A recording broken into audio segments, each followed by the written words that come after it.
This it is pansit after 12 hours na biyahe. Eto na nga po at waiting tayo sa paglanded natin dito sa Guangzhou, China. Ayan, so we're just waiting for our landed. Mixed emotions, excited. After pandemic, nakabalik tayo ulit. At dahil sa mga pangyayari ng pandemic, bumabalik na ulit sa normal ang mga kaganapan. So, sana tuloy-tuloy na to. Kaya, pag-pray natin. Ayan, so, we're landed. Yay! Excited so much. Ayan, so, dyan pa lang talagang ang dami ko nang iniisip na gawin kasi it's a Canton Fair. Excited ako sa mga pamimili at mga makikita kong mga new friends at sa mga old friends ko.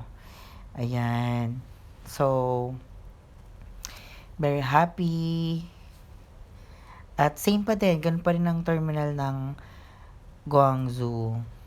'Di ba? So, ayan siya. So, kailangan mag-ano muna tayo, um, selfie-selfie. Yan. So, selfie, no makeup, clear, at walang tulog. So, ayan po siya. Yeah. So, ayan po. Medyo marami-raming mga pasahero sa loob ng eroplano. Ayan. So, welcome to Guangzhou. Ayan na nga po siya. Tantararan. So, lumagpas na po tayo sa immigrations and just waiting for our next destination, hotel. So, after natin ng hotel, kinabukasan, asikasuhin naman natin yung pagkuha natin ng ID para sa pupuntahan nating event o ang tinatawag nilang Canton Fair. Ayan. So, mula po sa airport, sa labasan is medyo po malayo ang sakayan ng taxi. Ayan. So, medyo malayo-layo po siya. Ayan. So, welcome to Guangzhou, China. Ayun na nga po. So, ayun na nga. Pupunta tayo ngayon sa kuhaan ng ID for business men and women para sa nalalapit na Canton Fair event. Actually, nag-start na siya noong April 15. Phase 1 hanggang phase 3. So, May 5 ang last Canton Fair. Ayan. So, ayan na nga po. Kumukuha na tayo at nakakuha na tayo ng ID natin. So, yan. Ayan na nga po siya. Nakuha natin ang ating ID. So, salamat sa lahat ng mga pangyaw natin. Salamat mga pengyaw. Thank you so much. Ayan. Napaka-friendly nila at napaka-accommodating. Ayan, pupunta na tayo ngayon sa event, sa Canton Fair with my friend IC Loban. Ayan, so, information lang, ang pupuntahan natin ay Canton Fair, China Import and Export Fair. So, it's 136 years. O, di ba? Napakatagal na niya. Kaya, marami mga iba't ibang bansa ang mga nagpupunta dito talaga. So, ang Canton Fair is napakahalaga para sa mga business men and women. Iba't ibang mga bansa ang mga lumalahok at talagang pumupunta dito. Ayan na nga po. Napakasaya din dahil may iba't ibang mga country tayong nakikilala dyan. Ayan, di ba? So, papasok na tayo. medyo ano po tayo diyan, medyo mabilis ang lakad as a business women, 'yan, 'di ba? Dahil talaga yung mga nandiyan is talagang mga professional. So, ang Canton Fair po ay tumatagal siya ng um, naglala siya ng 5 days. Ayan. So, every year siya ginaganap sa China, Guangzhou.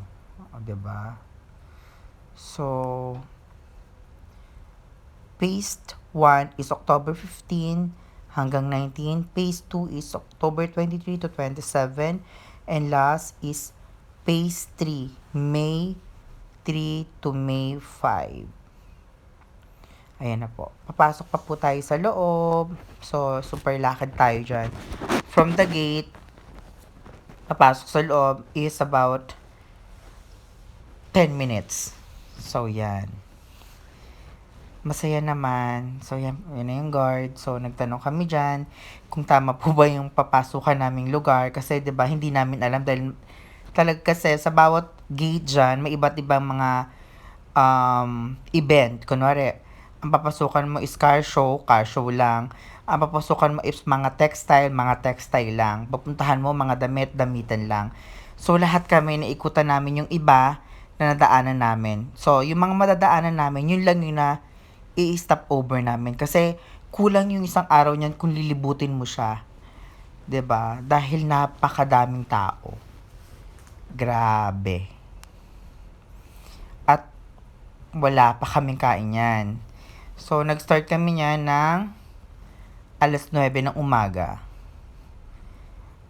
Tapos, nakauwi kami ng 3:00 ng hapon. Ayan ang car show. So, start po ang car show. Ayan. So, iba't ibang car ang mga makikita natin dyan. So, ayan po siya.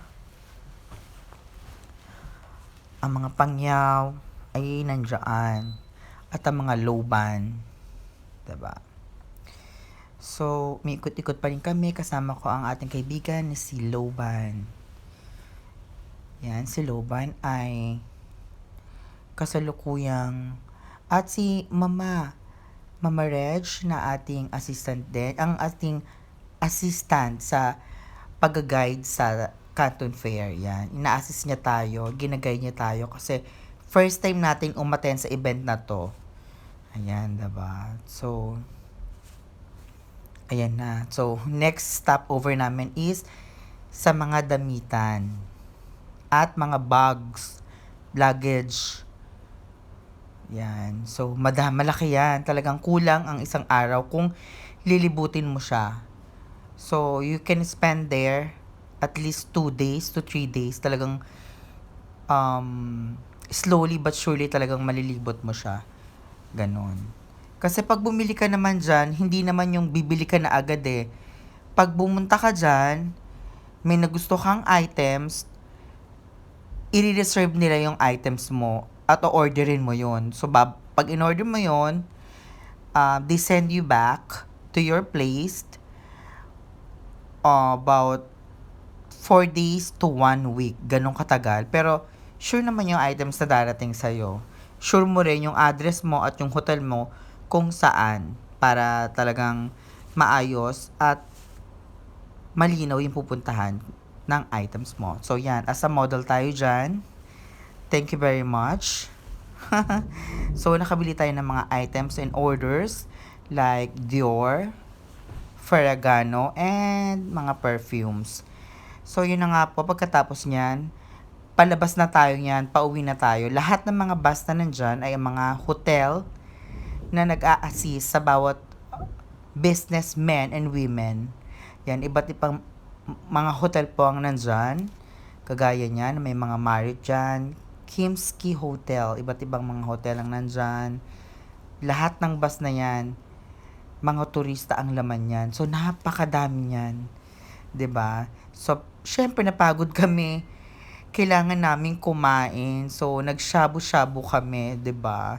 Kailangan naming i-treat ang aming sarili for the Gutom Edition. So, ayan na nga po, kain-kain tayo, ladies and gentlemen. So, yun na nga po. At, syempre, pagkatapos namin kumain, pauwi na po kami. Pero bago kami umuwi, dadaan po muna tayo sa church. Dahil magpapasalamat muna po tayo kay God sa lahat ng mga biyayang pinagkaloob sa atin sa araw na ito. So, that's it for now, ladies and gentlemen. I hope to watch again my vlog as your Kankan Esto.